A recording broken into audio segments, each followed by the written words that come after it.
Okay, so I've decided to do an experiment. I want to see about using some pouring mediums that are less expensive than the traditional, for instance, Liquitex Professional pouring medium is what I usually use when I do an acrylic pour. This stuff can get pretty pricey, and if you just want to learn how to do a pour and not spend a lot of money on materials, there's no reason why you can't just use craft paints. And Elmer's Glue All is one option that I have not tried yet, so this is my experiment. And the other one is Flood Floetrol. Now this is a whole gallon, so I've poured it into a smaller container to make it a little bit easier to handle. But this is used as a paint conditioner. They use it on painting walls to thin out the paint, I think. And I've seen experiments used with it to create cells in pouring acrylic paint. So I'm going to compare the two, Elmer's Glue All and Floetrol Flood Medium. And these are all craft paints. So these are the paints that I'm using, Americana and Apple Barrel paints that you can just get at your craft store or even at Walmart or Michael's or whatever. And I'm also going to use a little bit of silicone spray in the mix. And what I'm going to do is called a dirty pour. I did one experiment of this before this one, and I think that the one that I used with the Floetrol came out quite a bit better than the one that I did for the Elmer's Glue All. But I'm recognizing that it might be because I thinned out the Elmer's Glue All too much. I put about half and half of the Elmer's Glue, and I think that was too thin. As you can see, the canvas is kind of showing through the paint, and there's little spots, so I felt like I needed to retry this experiment without thinning down the glue half and half. Instead, what I've done is, well, I've put the paint in these cups, and each one of these is about half and half of this is half Glue All, and this one has half of the Floetrol. So, and to make it about the right consistency, I did add a little bit of water to the Elmer's Glue All because I tried another one where there was no water and it was just too gloppy. So this one is hopefully this will work. Hopefully a little bit of water, maybe 1/4 the amount of water as glue, will work better instead of half of it glue. So I mixed these up beforehand, and what I'm going to do, I'm going to mix it just a little bit more before I do. It's been sitting here for a few minutes. So what I'm going to do is I take a larger cup and I'm going to pour one by one a little bit of each color. And so that it's as consistent as possible, I'm going to do the same with both sides. And between the colors, I'm putting a little bit of the Glue All in one and the Floetrol in the other. The last one I did not do that step. Also, I want to squirt a little bit of the silicone every now and then.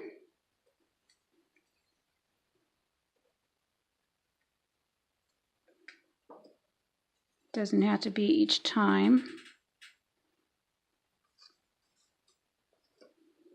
Let's do some white.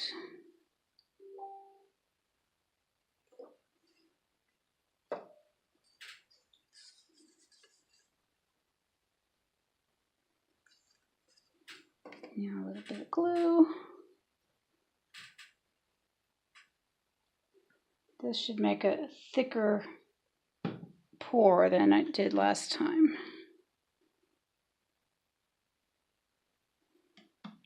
Let's see, let's go with the blue.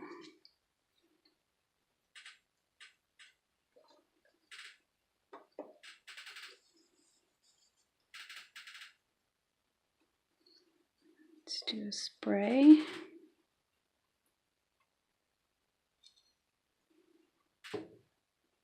Let's see, let's put some white.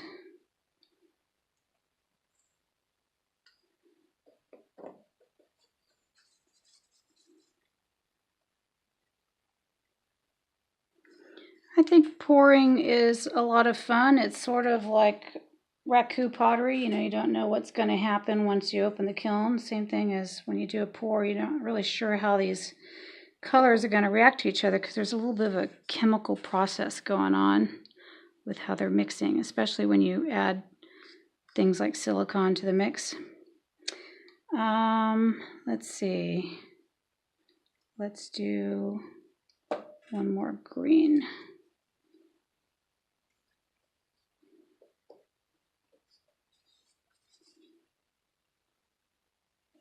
And that should probably be enough for an 8x10 canvas. So let's remove all the paint.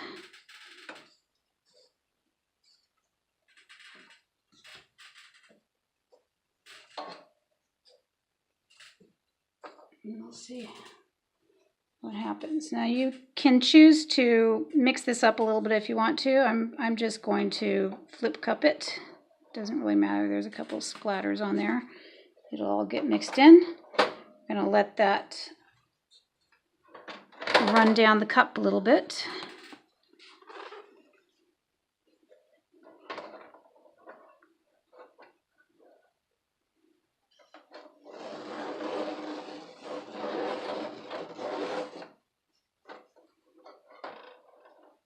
Kind of swirled that more than I usually do, but I wanted to make sure it gets all the way around the canvas because that's something that I've been having some problem with lately, not mixing up, not putting quite enough paint on the canvas. Okay, so this is definitely moving around a lot easier than my last one where I didn't add any water to the paint. So I think this is going to be successful. Turned out a lot purpler than I expected it to be.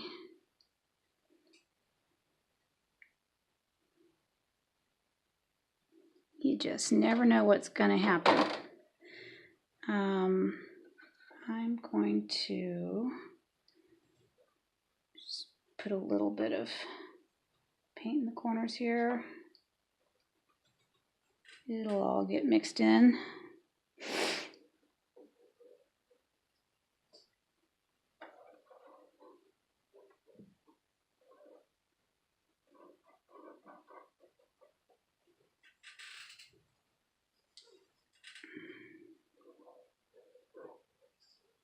We can just cheat just a little bit by teasing this out.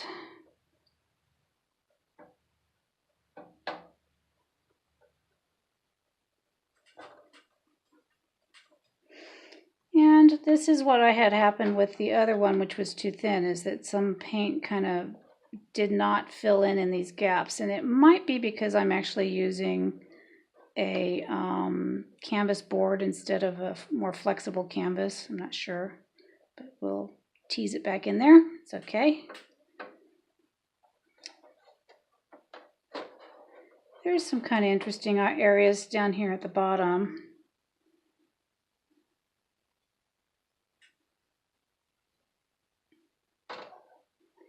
Okay, let's see what happened with this other one. God, it looks a lot lighter. I guess I must have put more white on this one. Kind of like it.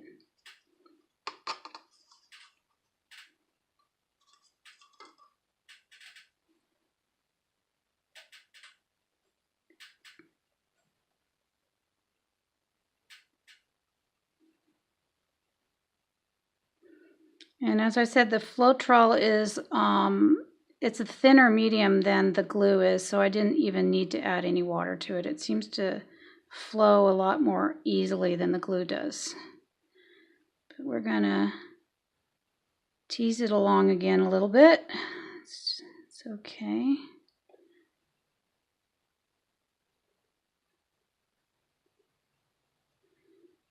And let's see what we can do here.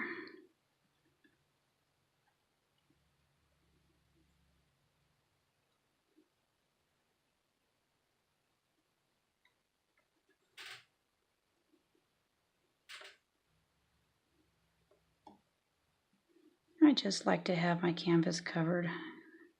Doesn't have to be, but it's kind of nice when it does. Okay, so far, I think I'm liking the one with the Floetrol better.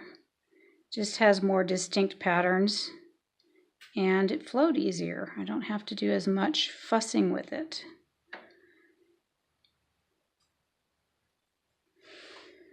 So, I'm gonna let that sit here and dry for a little bit, and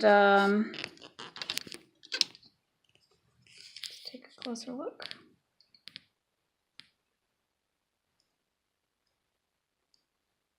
Yeah, there's definitely some interesting areas with this Floetrol medium. The glue is also interesting, but like I said, it's not as distinct patterns. A little bit more subtle.